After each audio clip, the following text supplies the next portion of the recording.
92 al 96 estic a Tarragona, el 96 torno cap aquí i llavors, des de llavors estic gestionant al davant d'una gestoria, d'una assessoria fiscal, comptable i laboral a Santa Coloma de Queralt. El 2011 vaig entrar a l'Ajuntament com a regidor i el 2015 se'm va proposar de presentar-me com a alcalde, perquè l'anterior alcalde, a veure, aquí no hi ha hagut mai massa oposició a l'Ajuntament, sempre, des dels últims anys, les últimes legislatures ha sigut sempre un partit únic, i doncs amb l'alcalde que estàvem llavors em va dir si jo volia, que ell ho deixava, si volia presentar-me jo, doncs vam tirar endavant, al final, més que per política, per responsabilitat, diríem, perquè aquí al poble som els que som, sempre has estat dedicat altruistament amb les qüestions que fessin falta. Per una banda és fàcil perquè tens comunicació amb tothom.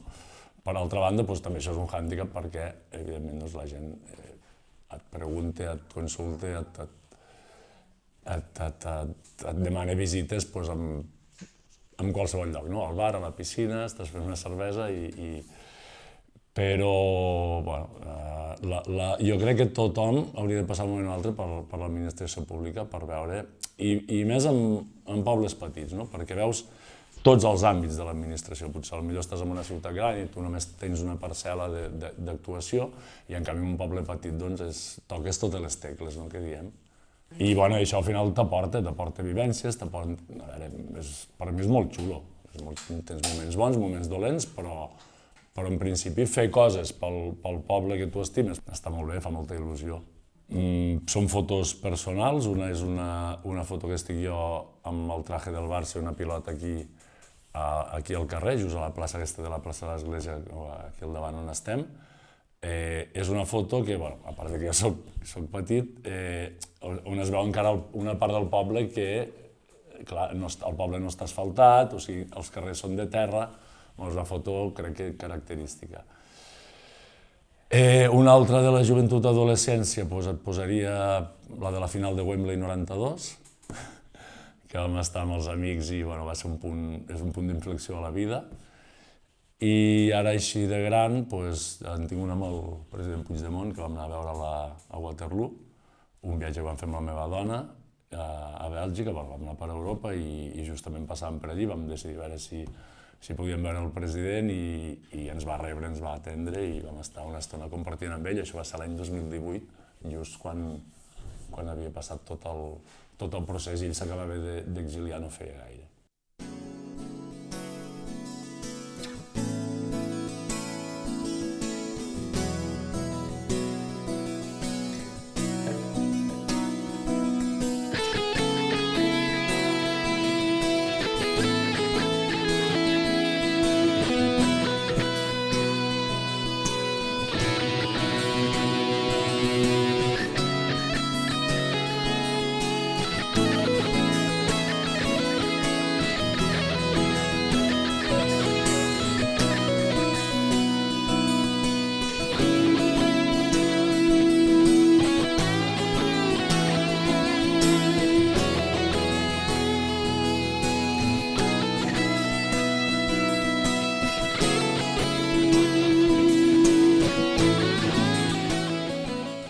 Fonarrucor, com podeu veure, és un municipi molt petit. Estem aquí a cavall entre la Segarra i l'Urgell, però som Conca de Barberà. Vallfonarrucor, fins l'any 86, que fa una reestructuració comarcal, pertanyíem a la Segarra, o sigui, érem l'únic poble de la província de Tarragona que pertanyíem a la Segarra, que és pràcticament, la resta és de poblacions de Lleida. I té un tipus d'agricultura, de cultius i d'economia més similar a la Segarra, potser, que a la Conca de Barberà. Bàsicament, l'economia és agricultura i també bastant turisme perquè tenim un balneari, un nucli agregat que és un balneari on hi ha un hotel, on hi ha bastants xalets, on ve gent a estiuejar i a prendre les aigües. És una població, podríem dir, agrària, agrícola i turística, l'economia.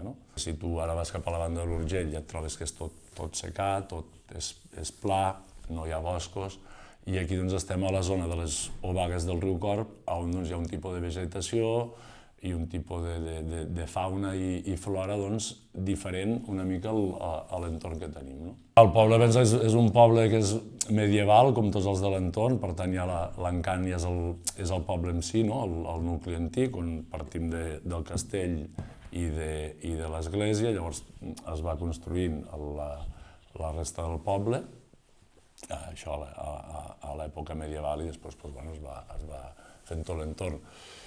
Com a llocs emblemàtics, això, el balneari, l'església, tenim el mirador del rector, ara tenim una zona esportiva molt moderna, que estem ara encara estamos en ello, però que ja veureu que és molt...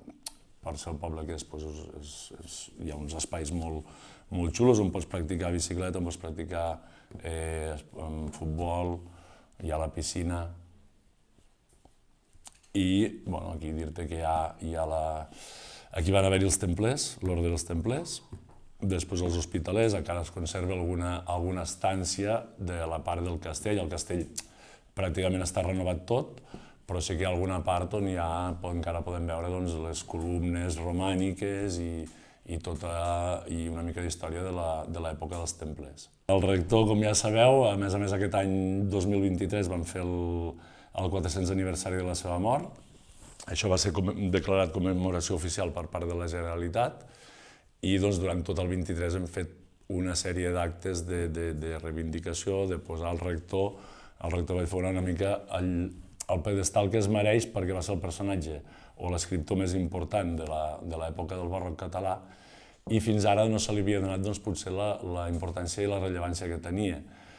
Sí que era conegut, però feia falta una mica de documentació per acabar-lo de conèixer. I aquest any hem aconseguit que s'editessin, diria que uns 10 llibres del rector. Fins ara no hi havia cap llibreria on poguessis comprar un llibre del rector, ara n'hi ha 10, entre biografies, contes, reculls de poemes. I això ha sigut molt important, pel que et dic, per deixar el rector de Vallfogona el lloc que es mereix dins de la cultura catalana, això ho ha reconegut tothom. El tema de Johan Cruyff ja és més un tema més personal. Com ja sabeu, quan el Cruyff va arribar aquí a Catalunya va crear com una revolució. A nosaltres ens agafa en aquella època que ets jove, que tens ganes comences a seguir el Barça i el Cruyff, la seva personalitat, ens va marcar molt a la nostra generació. A partir d'aquí, quan va morir el Johan, jo ja era l'alcalde, feia un any que era alcalde, i vam decidir de fer-li un homenatge dedicant-li un carrer del poble. Vam començar una sèrie de tràmits, que el més important que la família estigués d'acord, vam demanar permís, ens van dir que cap problema, evidentment, inclús la seva filla i el seu nebot van vindre aquí a l'acte d'inauguració. I a partir d'aquí, una cosa que era més no una conya, però una cosa allò entre amics de poble, dir, dediquem-li un carrer al Cruyff, tot això ens ha generat una sèrie de coneixences, de complicitats, fins i tot al punt que ara aquest estiu hem inaugurat un Cruyff curt, que és una pista de gespa artificial on la Fundació Johan Cruyff fa una part de patrocini, l'altra part ha sigut de la Diputació.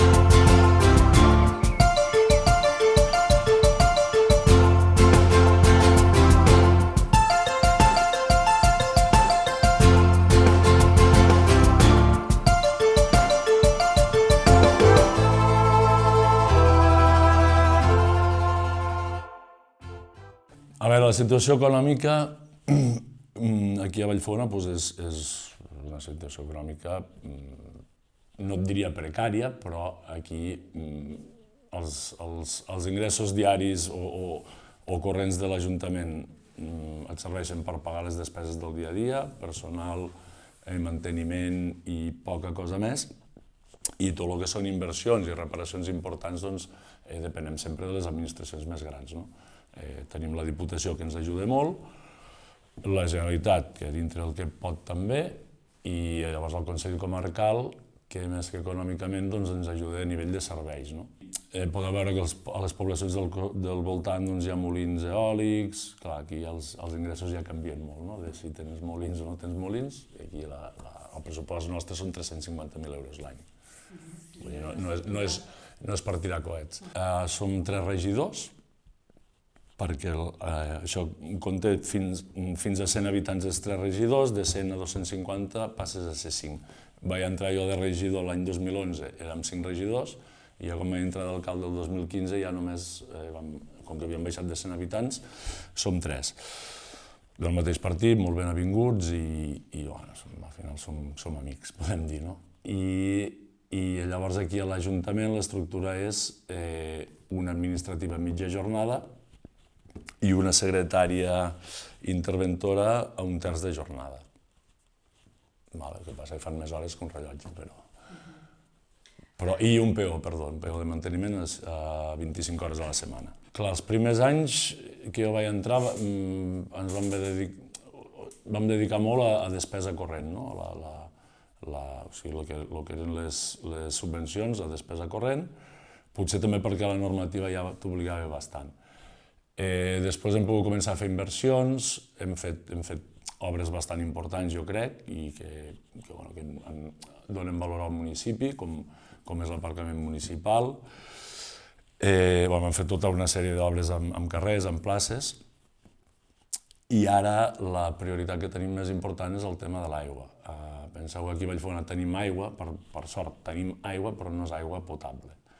Llavors, clar, el problema que tenim és potabilitzar l'aigua. Hi ha molts sistemes, però al final el que hem optat és per anar-nos a connectar a l'Aigües de la Segarra, Aigües de la Segarra, que és la comarca que tenim al costat, com us deia, i estem amb això, això és una inversió molt important d'uns 700.000 euros i aquesta és la prioritat dels pròxims 4 anys. És un projecte, per mi, és decreto ley, o sigui que això es farà sí o sí, perquè ja ve de Madrid, poca cosa. Nosaltres, a través dels ajuntaments i del Consell Comarcal, sí que s'han fet al·legacions en quant a temes mediambientals, etc.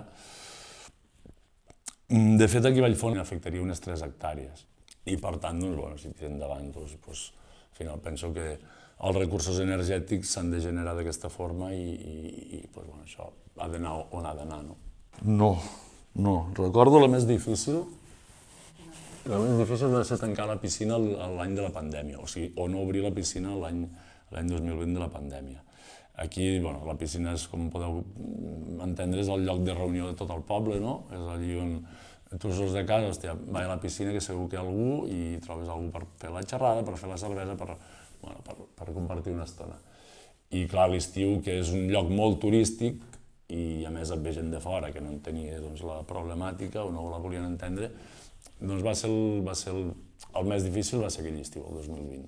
Sí, jo crec que a Vallfogona, jo sempre dic el mateix, a Vallfogona tenim sort que hi ha molt bon ambient al poble, la gent entén la majoria de decisions i si no, doncs no és l'explicació i ho accepten. No puc dir que hi hagi problemes de veïnatge ni de gent que estigui enfadada ni molt menys, almenys no m'arriba.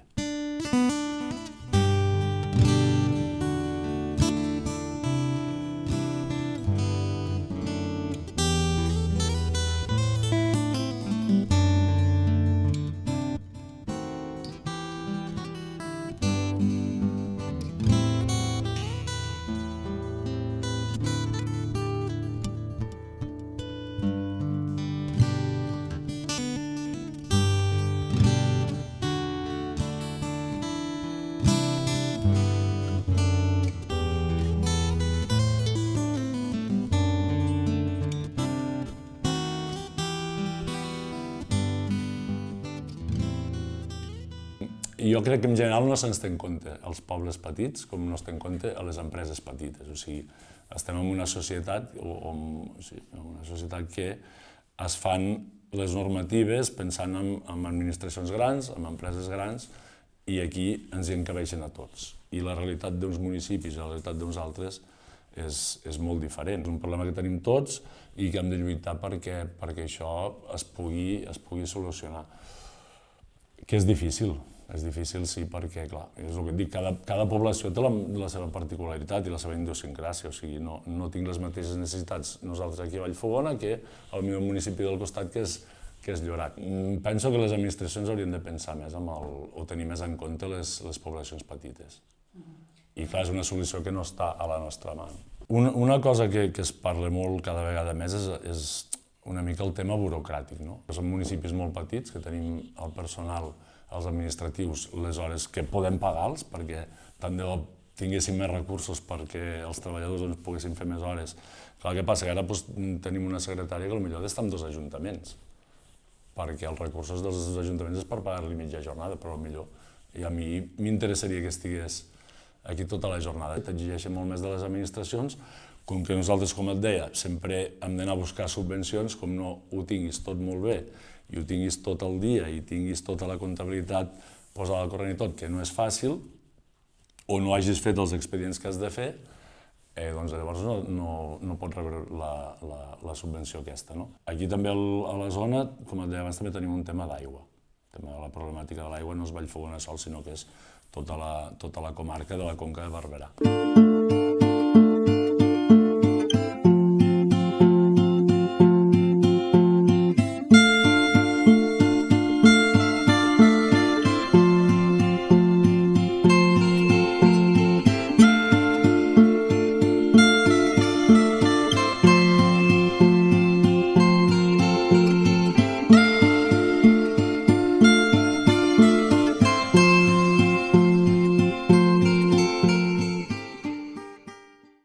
Soc molt poc lector, jo.